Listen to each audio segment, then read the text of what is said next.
What's going on, everyone? Design Coma here, and welcome back.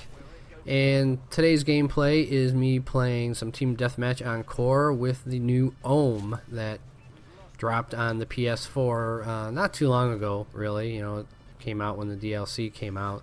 Those that have the season pass, you know, they're getting early access to it on the PS4.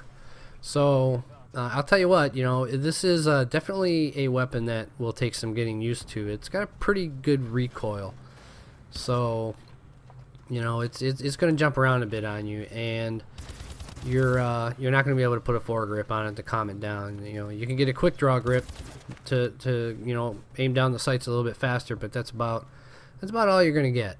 You know, I mean, there's a few other things you can add on to it. You know, like, you know, you can put a sight on it, which will help with the accuracy a little bit. Once I was able to do that, you know, it did get a little bit better. But it would be nice to be able to put a foregrip on there to kind of cut back on that kick. So if you haven't tried it out yet, don't be afraid of it. I mean, it's definitely fun. You're gonna have some terrible gameplay at first until you get used to it. It probably took me about 2 games.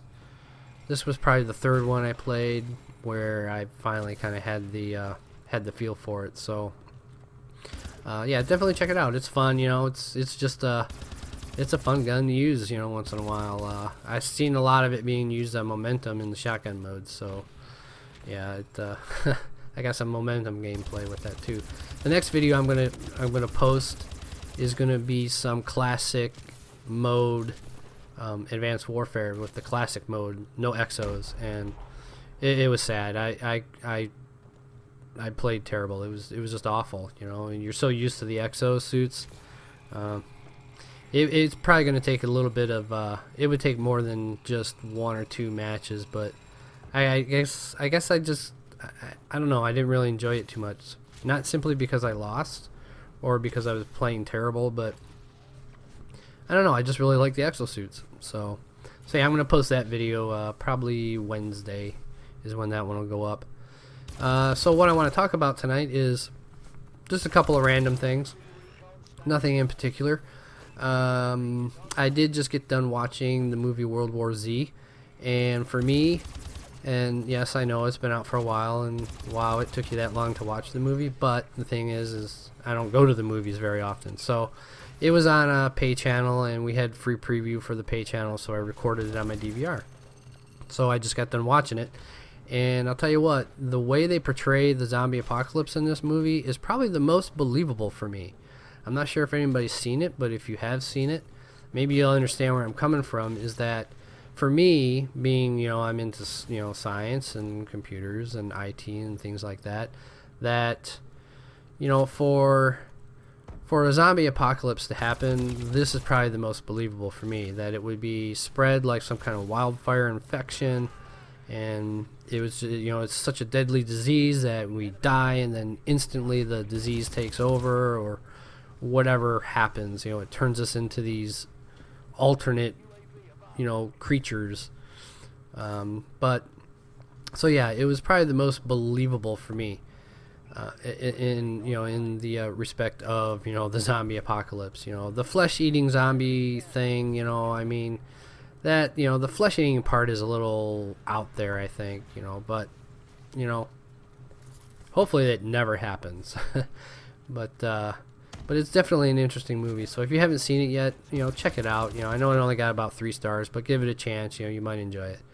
The other thing I want to talk about is a friend of mine at work, and yes, I do work outside of this. He shared a question with me that, you know, I mean, there's quite a few guys there that I work with that, you know, they're game developers as well. And when you can't get into a game company, well, IT is kind of the next stop. So it's not the most glorious thing, but eventually we'll all be out of there. So the thing I want to talk about is he shared a question with me, and I'll provide the link in the description to this, and you guys can check it out. Maybe, you know, leave some comments and, you know, give me your thoughts on it. Is, what are some interesting algorithms connected to games every game developer should know? And this guy who answered this question, I guess he had a friend of his who worked for, I'm not going to say what company, you can check it out in the article, is he worked for a company that while working with them, they found a function that was written in 1995 that had thousands of if-else statements. Now, when it comes to programming, especially code, nowadays, many if-else statements is really just beating the program to death.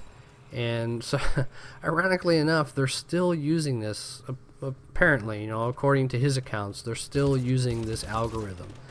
And it's basically an algorithm that really does the same thing in different places of the code. Now, really, it's easier to just simply write a function and have that somewhere else in the code, and then you call that function wherever else you need it. And if you understand programming and especially when it comes to developing games, if you understand that, then I don't know what that guy was doing there.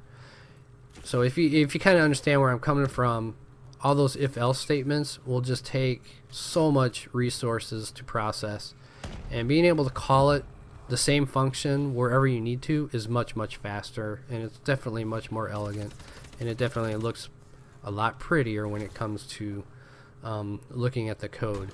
So that's so yeah, it was kind of a neat little thing that he shared with me, and it just boggled my mind that it still gets used, and it's